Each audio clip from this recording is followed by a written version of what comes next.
Hey guys, welcome back to my channel. My name is Modi and you are welcome to Modi Speaks. So, who missed me? Anyone? Anyway, even if you did not miss me, I missed you guys. I missed keeping you guys informed with relevant updates. And I'm happy that I'm done with my exams. So I'm back to exposing what needs to be exposed. So the issue we're going to be looking at today is something that has been bothering me for quite some time now, okay? It has been eating deep at my soul. And even if most people seem not to be noticing this particular issue, which in my opinion has slowly become a concern in our society, I for one have taken notice, okay? And honestly, I do not like what I'm seeing. So I think it is high time we look into this problem and examine what exactly is going on. Now, the issue I'm referring to is none other than what we currently refer today as modern art, okay? I know I am not an artist, okay? I don't have the gift of creating visual masterpieces, but also I am not so delusional that I will spit on the floor and call it modern art, okay? You see, art used to be the expression or the application of human creative skill and imagination, typically in a visual form such as painting or sculpture, producing works to be appreciated primarily for their beauty or emotional power. Now, this is what we consider modern art today. Where is the beauty or emotional power in this depiction? Sadly, these and many more horrible displays that I'm going to be showing you today is sadly what we consider modern art in our current society. Growing up, I used to marvel at the beautiful artworks I see in movies, museums, or even as landmarks in my community. I used to be in awe. I still am in awe of the complicated and magnificent creations I see from artists like Leonardo da Vinci, art that will literally bring you to tears, art that will give you goosebumps, okay, just because of how good it is. Art like this, and this, and this, and many more. But in today's society, that has been polluted by several woke ideologies, especially in Europe, because I have noticed that the liberalism and the wokeness of many European societies is totally out of this world, okay? It is over the roof. Nowadays, modern art, especially in Europe, has reached a point where you can throw a bucket of paint at a canvas and label it the struggle of human condition. And some insanely rich elite will drop 6 figures on it while nodding thoughtfully, okay? Meanwhile, an actual skilled artist who can paint a lifelike portrait with a pencil is probably struggling to afford groceries. You walk into a gallery and there's a banana duct taped to the wall, selling for $120,000. Next to it, a canvas covered in solid color titled "The Oppression of Beige in a Capitalist World." Critics call it bold, but deep down, you know, it was just an art student who ran out of ideas and maybe paint. Now, my problem is not even with these talentless wannabe artists, okay, who come up with these horrible ideas, horrible art. My problem is with the spectators, the members of the society who purchase these grotesque images, the viewers who clap and cheer for these lazy and non-creative individuals who parade themselves as artists. Just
I must say I'm highly disappointed, okay? I am.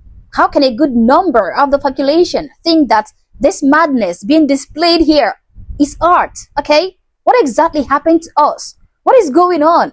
Because of woke liberalism, we now believe that women can be men and men can be women. We now believe that fat people are not fat.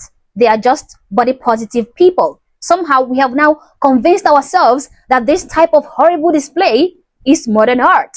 Well, the truth is that this is not art, okay? This isn't art. This is simply what happens when you accidentally leave the door open at a psych ward, okay? This is absolutely not. It is moronic. So many people have been led to believe that they are talented out of pity, okay? I once saw a performance where a guy standing still for 12 hours was hailed as brilliant commentary on capitalism. No, Edward, you were just loitering.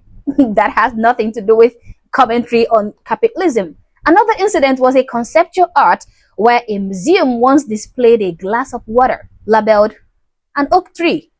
If that is an oak tree, then my coffee cup is a Lamborghini. Then there's another one I came across. This one, it was a found object art, okay, where an artist picks up literal trash, sticks it in a gallery and calls it a powerful critique on consumerism.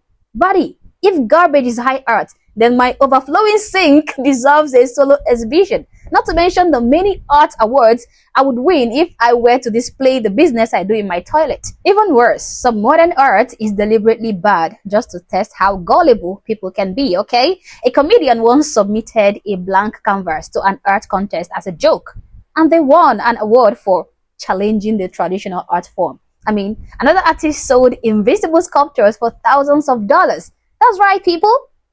People paid real money for absolutely nothing, okay? This insanity reminds me of the story that broke back in 2001, where this brilliant Dutch artist by the name of Jens Hannings submitted a blank canvas to the Constant Museum in Denmark.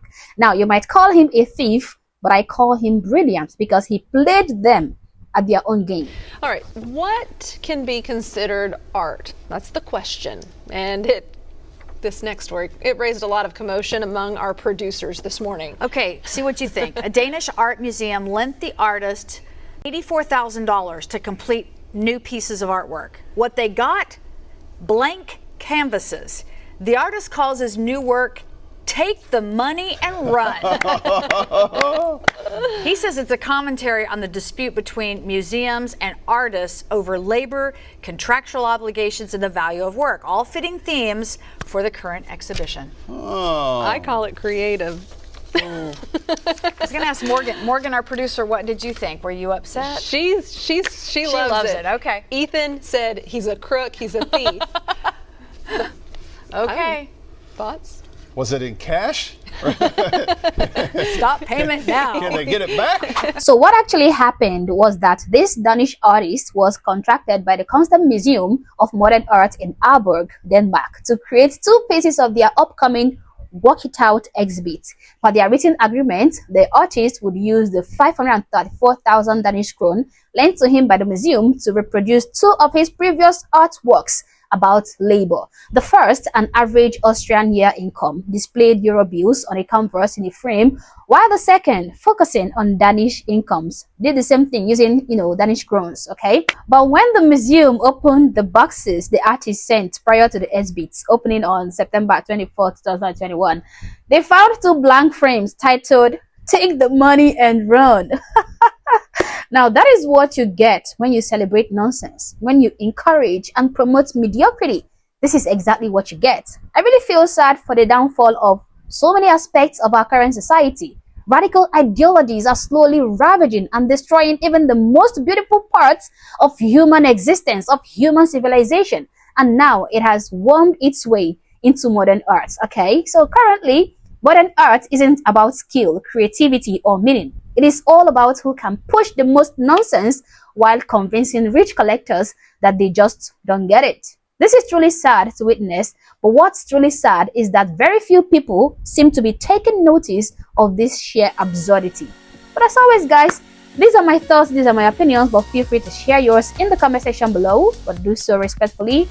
Also, if you're not yet subscribed to the channel, honestly, I don't know what you're waiting for. Subscribe to the channel. Like and share this video to keep people informed, and consider joining my membership or buying me a coffee if you like, as a way of supporting the channel. Thank you for watching this video, and I hope to catch you on the next one. For now, peace.